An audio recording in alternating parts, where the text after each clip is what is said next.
ಎಲ್ಲ ಗಣ್ಯರಿಗೂ ಮುಖ್ಯವಾಗಿ ನಮ್ಮ ಶಾಲೆಯ ಮುಖ್ಯೋಪಾಧ್ಯಾಯರಾದಂಥ ಸಿಸ್ಟರ್ ಕೈಲಾಸಗಿರಿ ಅವರಿಗೂ, ವ್ಯವಸ್ಥಾಪಕರಾದಂಥ ಫಾದರ್ ಅಮರರಾಜ್ ಕೃಷ್ಣ ಅವರಿಗೂ ಹಾಗೂ ನೆರೆದಿರ್ತಕ್ಕಂಥ ಎಲ್ಲ ಗಣ್ಯರಿಗೂ ಈ ಒಂದು ವೇದಿಕೆಗೆ ಆಹ್ವಾನಿಸ್ತಾ ಇದ್ದೇನೆ. ಸುಸ್ವಾಗತ.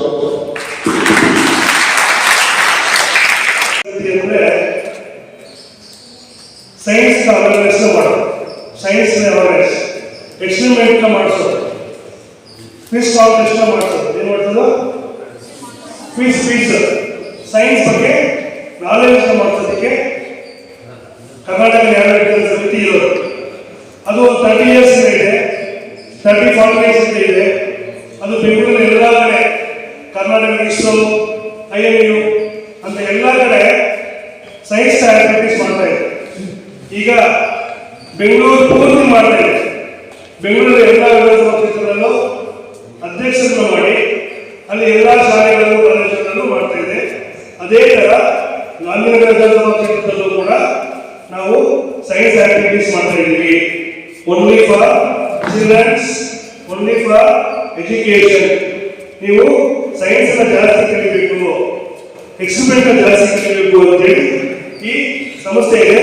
ಈ ಸಂಸ್ಥೆಯ ಮುಖ್ಯ ಜಿಲ್ಲಾಧ್ಯಕ್ಷರು ನಾಗಚಂದ್ರ ಅವರಿಗೆ ಸ್ವಾಗತವನ್ನು ಮಾಡಿದ್ದೇವೆ.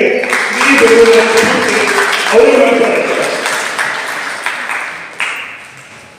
ಈ ಕಾರ್ಯಕ್ರಮದ ಉದ್ಘಾಟನೆಯನ್ನು ರೆವರೆಂಡ್ ಫಾದರ್ ಅಮರನಾಥ್ ಸರ್ ಇದ್ದಾರೆ, ಅವರಿಗೆ ಸ್ವಾಗತವನ್ನು ಮಾಡ್ತಾ ಇದ್ದೇನೆ.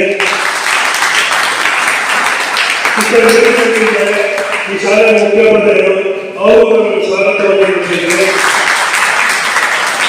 ಹಾಗೂ ಈ ವಿಶೇಷ ಕಾರ್ಯಕ್ರಮ ಏನಪ್ಪ ಅಂದ್ರೆ ಉಪನ್ಯಾಸಕರಾದ ಡಾಕ್ಟರ್ ಮಾಲತೇಶ್ ಅಪ್ಪು ಸಾಹೇಬ್ ಇದ್ದಾರೆ. ಅವರು ಕೂಡ ನಾವು ಸ್ವಾಗತವನ್ನು ನೀಡಿದ್ದೀವಿ. ಇವರು ಯೂನಿವರ್ಸಿಟಿಯಿಂದ ಬಂದಿದ್ದಾರೆ, ಬೆಂಗಳೂರು ಯೂನಿವರ್ಸಿಟಿಯಲ್ಲಿ ಪ್ರೊಫೆಸರ್ ಆಗಿದ್ದಾರೆ. ಅವರು ತುಂಬಾ ಚೆನ್ನಾಗಿ ನಿಮಗೆ ಹೇಳ್ಕೊಡ್ತಾರೆ ಹೇಗೆ ಮಾಡೋದು, ಹೇಗೆ ಈಗ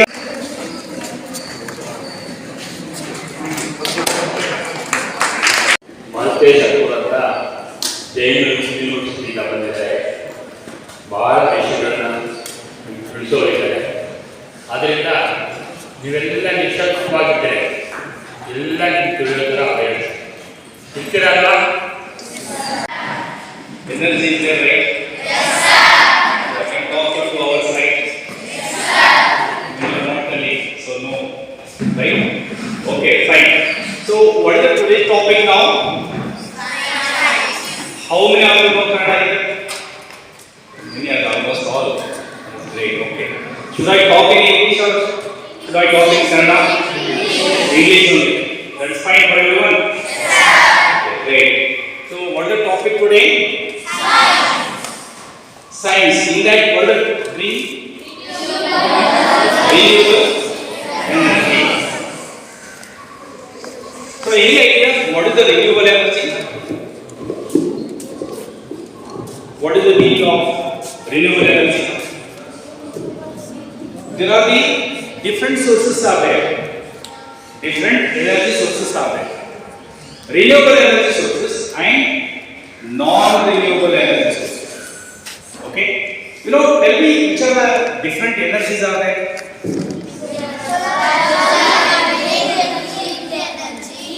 Yes. Okay.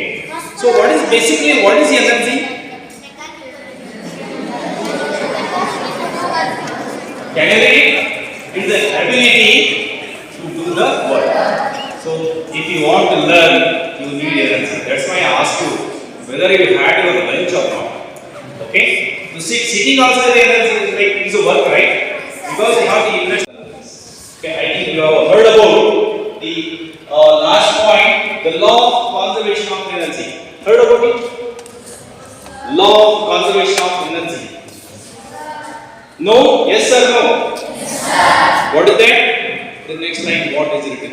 The energy is neither destroyed nor be created. It means we are going to supply electricity. That is going to be converted into light. That light is falling on the screen. So we are going to convert the electricity, which is the energy in one form, to students. We are very happy and grateful to Karnataka Jnana Vigyan Samiti, Gandhinagar Vidhan Sabha Kshetra, has chosen our institutions in Philomena English School to give this Upanyasa on the Navika Skolada Shakti Mugarta. So we are very much grateful to the Adhyaksharu, Sridhar, and also the Upanyasakaru, Dr. Madhavesh Akula, who gave us a wonderful exposition about the renewable energy sources. And we also are grateful to Shri Shivakumar. Actually, he was the one who was in touch with us to organize this program for the benefit of the students. Many friends, I am also grateful to so many others. Karnataka Jnana Vigyan Samiti is actually an NGO. This NGO, I was going to the website. What exactly is this? KJBS. This is a short form. KJBS. So what exactly is that? I was just going to. So it's actually a very global NGO with noble service. They do many charitable works. They distribute many stationeries and books, and they also help with the education, taking the education aid, and they go around connecting many like this special seminars. So it's a NGO which is organized in different constituencies. So we're very happy that the KJBS has found ours in Philomena School and asked to have this seminar for our students. ಕೇಳಿಸ್ತಾ ಇದೆಯಾ? ಎಲ್ರಿಗೂ ನಮಸ್ಕಾರ. ಈಗ ಮಾತಾಡೋದು ಮಕ್ಕಳೇ, ಕರ್ನಾಟಕ ಜ್ಞಾನ ವಿಜ್ಞಾನ ಸಮಿತಿ ಬೆಂಗಳೂರು ನಗರದಲ್ಲಿ ತುಂಬ ಕೆಲಸ ಮಾಡ್ಕೊಂಡು ಬರ್ತಾ ಇದೆ.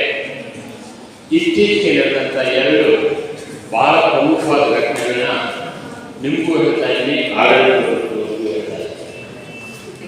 ನಾವು ಬೆಂಗಳೂರಿನ ಸುಮಾರು 13 ಶಾಲೆಗಳನ್ನ 600ಕ್ಕೂ ಹೆಚ್ಚು ಮಕ್ಕಳನ್ನ CNR ರಾವ್ ಹೇಳಿದ್ರೆ ಹೆಸರು CNR ರಾವ್, ಭಾರತ ರತ್ನ CNR ರಾವ್. ಯಾರವರು?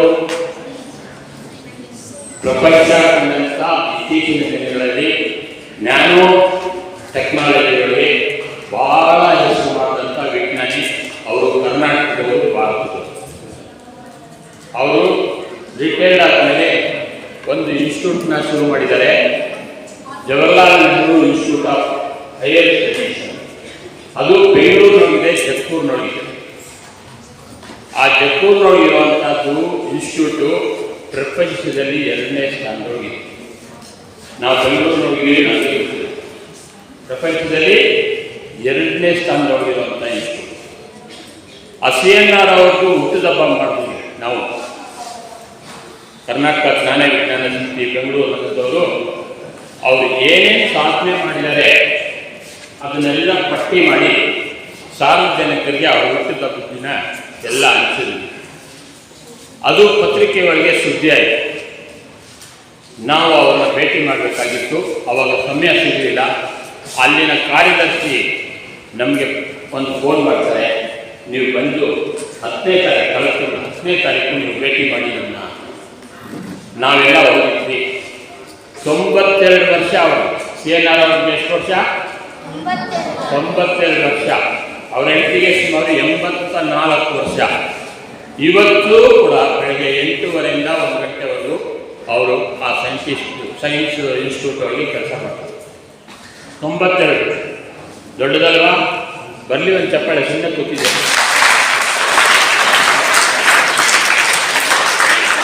ಅವ್ರನ್ನ ಭೇಟಿ ಮಾಡಿದ್ಮೇಲೆ, CNR ಅವ್ರನ್ನ ಭೇಟಿ ಮಾಡಿದ್ಮೇಲೆ ಆ ಇನ್ಸ್ಟಿಟ್ಯೂಟ್ಗೆ ಬೆಂಗಳೂರಿನೊಳಗಿರೋ ಶಾಲೆಗಳನ್ನ ನಾವು ಕರ್ಕೊಂಡ್ಬರ್ತೀವಿ, ದಯವಿಟ್ಟು ಅವಕಾಶ ಮಾಡಿಕೊಡ್ಬೇಕು ಅಂದಾಗ ಅವರು ಒಪ್ಪಿಗೆ ಕೊಟ್ಟರು. ನಾವು ಈಗಾಗಲೇ ಹೇಳಿದ್ಮೇಲೆ 13-14 ಶಾಲೆಗೆ ಅಲ್ಲಿ ಕರ್ಕೊಂಡೋಗಿದ್ದೀವಿ. ಅಲ್ಲಿ ನೇರವಾಗಿ ವಿಜ್ಞಾನಿ ಜೊತೆ ಮಕ್ಕಳು ಮಾತಾಡೋದು. ಮಕ್ಕಳು ಪ್ರಶ್ನೆ ಕೇಳಬೇಕು. ಇಂಥ ಒಂದು ಅವಕಾಶ ಇದೆ. ಅದ್ಭುತವಾದಂಥ ಒಂದು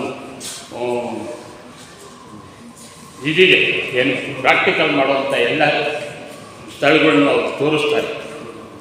ಊಟದ ವ್ಯವಸ್ಥೆನೂ ಅವರೇ ಮಾಡ್ತಾರೆ. ಬೆಳಗ್ಗೆ 10 ಗಂಟೆಗೆ ಹೋದರೆ ಸಂಜೆ 4 ಗಂಟೆವರೆಗೂ ಅಲ್ಲಿ ಇರಬೇಕಾಗುತ್ತೆ ಮಕ್ಕಳು.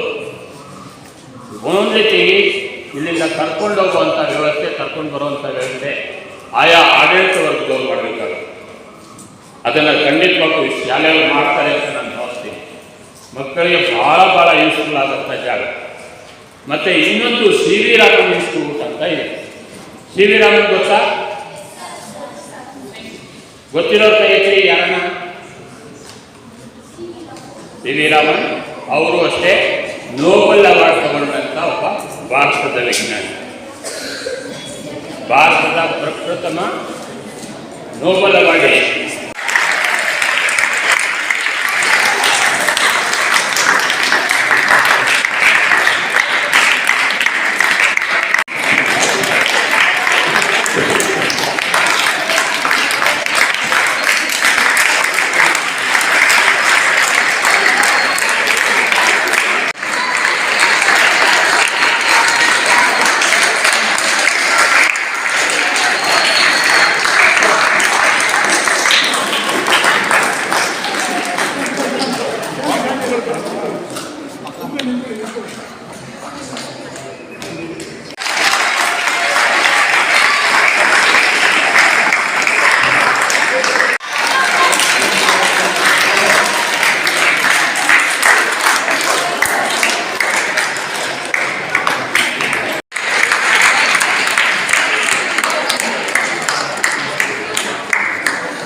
ಜ್ಞಾನ ವಿಜ್ಞಾನ ಸಂಸ್ಥೆ ವತಿಯಿಂದ ಧನ್ಯವಾದಗಳನ್ನು ತಿಳಿಸ್ತೀವಿ. ಈಗ ರೆಫರೆಂಟ್ ಫಾದರ್ ಅಮೋಲ್ ರಾಜ್ ಕ್ರಿಸ್ಟಿಯನ್ಸ್ ಅವರು ಈ ಕಾರ್ಯಕ್ರಮದ ಉದ್ಘಾಟನೆ ಮಾಡಿದ್ದಾರೆ. ಅವರಿಗೆ ನಮ್ಮ ಜ್ಞಾನ ವಿಜ್ಞಾನ ಸಂಸ್ಥೆಯಿಂದ ಹೃತ್ಪೂರ್ವಕವಾದ ವಂದನೆಗಳನ್ನು ಸಲ್ಲಿಸ್ತಾ ಇದ್ದೇವೆ. ಅದೇ